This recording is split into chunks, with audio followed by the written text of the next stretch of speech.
Alright, so before the video starts, if you clicked on this video and are wondering what the Backlog Brigade is, it's essentially this video series that I'm going to be doing where I'm chronicling my journey through completing my backlog of games. I thought it'd be fun to document the experience on Twitch and YouTube.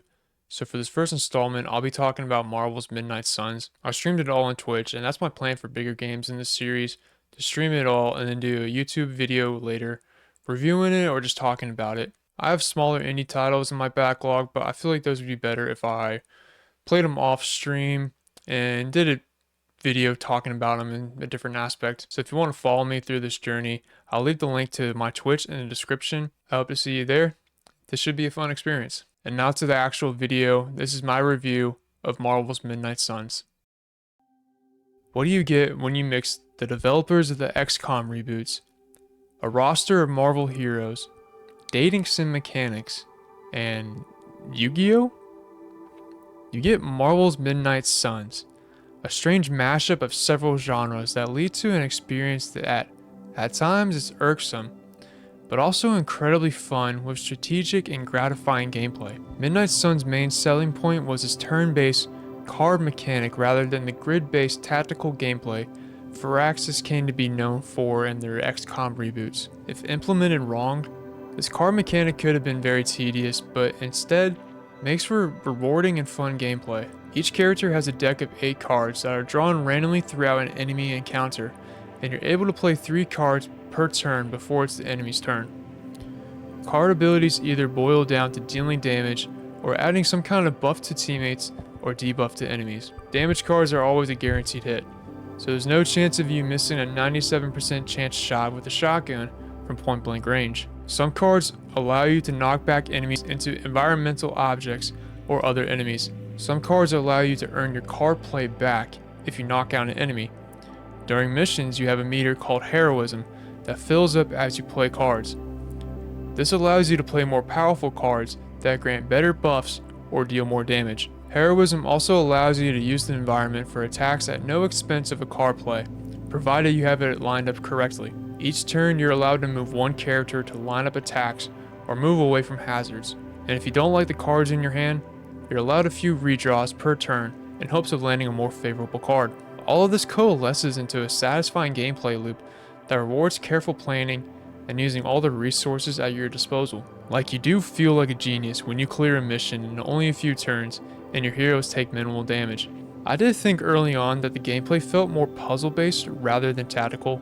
Like, it did feel like the game wanted me to play a mission a certain way, but that certainly wasn't the case as you leveled up characters and got better cards, and the game progressed and introduced more game mechanics. Midnight Suns did introduce new mechanics and enemy types up until the very end, which kept gameplay fresh, but some of these new mechanics did feel somewhat half-baked. Like, this portal opened up about 3/4 of the way through that allowed you to go in and train individual characters. I found this unnecessary because at this point in the game, all my characters were well off and leveled up. Of course, this was optional, but it didn't feel like it was all that fleshed out and could have been helpful if it was introduced earlier. They also introduced a new playable character pretty close to endgame, so you only get a couple of chances to use them before the game is over. Missions are broken down into story and side missions. Story missions obviously progress the story, and side missions allow you to acquire additional resources to purchase upgrades and gain experience for your heroes. The game does force you to do a side mission before each story mission, which is just obvious padding. But the trade-off is that it does make your character stronger. Boss fights always switch things up, adding mechanics that are specific to that fight, which add an extra challenge. The issue with boss fights in this game is while there aren't many, you do repeat bosses a lot. The game has this mechanic where a boss can invade a side mission you're on at random, which obviously escalates a simple mission into something much more challenging. While I don't mind this in theory, it does make the bosses feel very repetitious. For reference, by the time I faced off against Venom for the final time, that was like my 4th or 5th time actually fighting him, so by that point I was pretty tired of facing off against him. Midnight Suns does a great job of making each character feel unique, from their skill set to how they move around a battle arena. Spider-Man swings around, magic portals from place to place.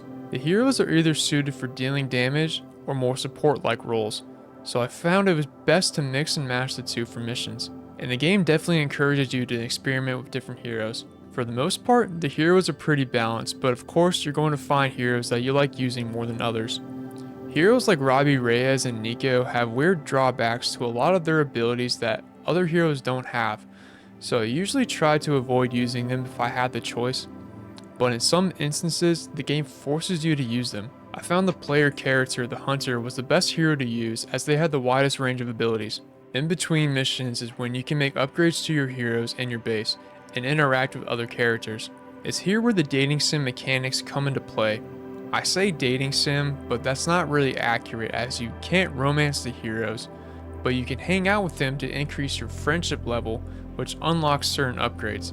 I get why the devs don't allow you to romance the heroes, but it's almost like they were planning on it, then scrapped it halfway through development. Because a lot of your conversations, especially as you increase your friendship level, definitely veered towards the romantic side, with heroes saying stuff like, "Oh, I'm so glad you're in my life, and I can't imagine my life without you." So it's a little awkward when you consider they're only speaking as friends. Again, hanging out with the other heroes is optional, though the game strongly encourages you to do this, and it's somewhat unavoidable at times. You can lose favor with heroes, though there's not really a penalty for doing so, which kind of makes the mechanic pointless in a way. I usually found myself hanging out with the characters that I liked if I had the chance, as a lot of the other characters annoyed me. This kind of leads me into my biggest issue with Marvel's Midnight Suns, and that's the writing, particularly when it comes to dialogue and characters. I think the developers took a heavy hand out of the MCU's playbook when it comes to writing dialogue. Characters are constantly cracking jokes and quips. Rarely does anyone take anything seriously, and anytime something serious does happen, it's usually undercut by someone making a joke. Along with being annoying, it also just creates an uneven tone when characters finally do get serious, but that's never for long. Some characters are particularly bad, like Peter Parker and Tony Stark. I get that Tony is supposed to be pompous and arrogant and Peter dorky, but that's not their entire personality. It's like the devs copied their characters straight from the MCU, but left out any of the charm that made them likable. Doctor Strange talks and behaves exactly like his spoof character in the Venture Brothers, Dr. Orpheus, which I found pretty funny, but I'm sure this was not the developer's intention. The characters who are more even keel and laid back, like Blade, provide a breath of fresh air and are the ones I tend to like better. And of course, rarely do these jokes ever land. You're much more likely to cringe or facepalm more than anything. I'm the child of an immortal and a human. My lifespan is unknown. Huh. So sort of like my student loans. Shut the fuck up. So stupid. Thank you, people. A lot of the dialogue interactions remind me of Starfield, where NPCs would ramble on and on for no reason. I got to a point towards the end where I just started skipping through dialogue interactions just because I knew nothing of value was going to be said. Usually this extraneous dialogue was just an elaborate setup for a joke that would never land, which again got very annoying. The game does a thing sometimes that I absolutely hate, where a bunch of characters will be in a scene and something will happen and they'll all take turns cracking a one-liner just to justify them being in that scene. The overall story of the game was good, even if it did get a little messy at the very end. The game is based off the Midnight Suns comic event from the 90s, which is an event I wasn't too familiar with prior to the release of the game. It was cool getting to learn about that story as I play the game, as well as some of the characters who are special to that event, like Magic, Nico, Robbie Reyes, who I didn't really know much about before this game. The game does spend a lot of time teaching us about these characters and giving them their own spotlight. I actually really enjoyed spending time with Magic and learning about her backstory. She quickly became one of my favorite characters to play as and hang out with. But these three characters become pretty central to the story as they constantly struggle to prove themselves, with the likes of the Avengers calling the shots. This does create great internal conflict amongst the heroes, but as the game goes on and the Midnight Suns continue to prove themselves again and again, the Avengers still just brush them off and becomes a little redundant. The story sees your player character, who everyone calls the Hunter, being resurrected by the Marvel heroes to stop your demon mother, Lilith, from summoning an evil deity to destroy the world. Playing as the male version of the character, there was a lot of dialogue that veered into like an Oedipus complex territory when talking about their mother, which is really just more funny than anything. Animations in this game can get pretty stiff at times, especially if you're not in a mission or cutscene. When you're talking or hanging out with another character, their character models can be very static and expressionless. There was this one instance where I was talking to Scarlet Witch, and she was kind of reeling from the consequences of her actions, and in what should have been an emotional moment for her was made awkward as her character model was very stagnant and didn't match the emotion of the scene at all. Instances like this were pretty common throughout the game, but it could probably be chalked up to the developers trying to cut corners. I did run into a few performance issues along the way. The game did crash a few times while I was streaming the game. I'm not sure if that was due to me streaming the game and the stream interfering with the performance or what, but that got pretty annoying after the 4th or 5th time that happened. Another thing that annoyed me about this game was that there's this premium currency which you can purchase with real money, and the game blocks the best character costumes behind this currency. You can unlock most costumes by playing the game and using the in-game resources to purchase these costumes, but each hero has a few costumes that are locked behind this paywall, like Spider-Man's symbiote suit for example. They knew everyone would want that suit, and yet they locked it behind the paywall. But I don't even know what that Eclipse credits, I don't know what that is. But they locked it behind whatever that is. That's probably like some premium currency you have to pay for. That's so dumb. I'll never understand why single player games have unnecessary microtransactions. Even if it's just a cosmetic purchase, it's still frustrating regardless. As far as replayability goes, characters don't have builds that you can experiment with, and there's not a branching narrative that would encourage replays. There are light and dark dialogue options that give the hunter's cards a slight boost depending on which side you sway, but this really doesn't affect much. Overall, I'm feeling like a 7.5 out of 10 on Midnight Suns. A 7 feels too harsh, but an 8 feels too generous. The card mechanic and the gameplay are great, but the dating sim aspect and everything else around it feels like it could have benefited from some fine tuning. If you're willing to overlook some of the faults, then I do think this game is worth playing, especially if you can grab it on sale. And now for the next game in my Backlog Brigade series. Alright. So these are the games. We have Deus Ex, the OG Deus Ex from like the 2000s. We got Divinity Original Sin. I have both Divinity Original Sin and Original Sin 2.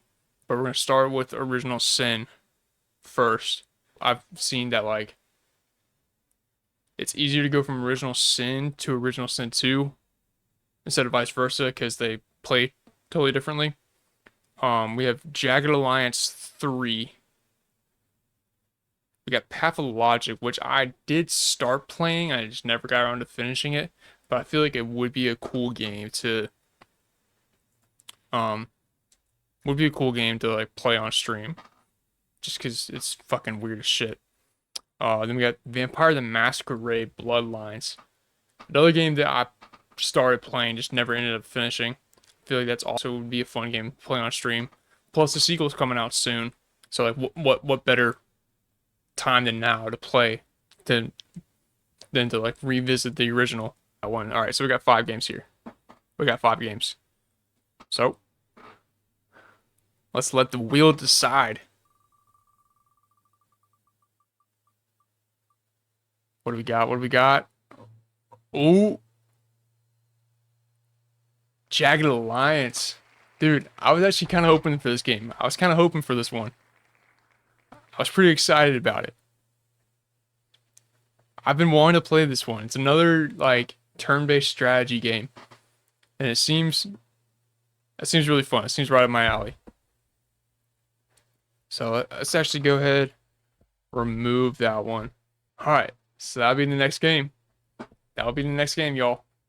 Jagged Alliance. So there you have it, dudes. The next game I'll be playing is Jagged Alliance 3. You can catch me streaming that over on Twitch. Again, I'll leave the link down in the description. I'm super excited to get this series started. It's one of the reasons why I started doing YouTube in the first place. So I hope to see you guys over on Twitch. Once I'm done with Jagged Alliance, I'll be linking my PS4 up, and I'll add a couple console games to the wheel. I got Ghost of Tsushima like years ago, and I've yet to crack into it, and I still need to finish Elden Ring. And starting in October, I'm going to take a break from Jagged Alliance and stream a bunch of horror games. To get in the mood for spooky season, I'll also leave a link to my Twitter in the description and leave a link to more content up here in the corner. So with that being said, I'm Sam Lebowski. This was phase 1 of the Backlog Brigade. Y'all take it easy, dudes. I'll catch you next time.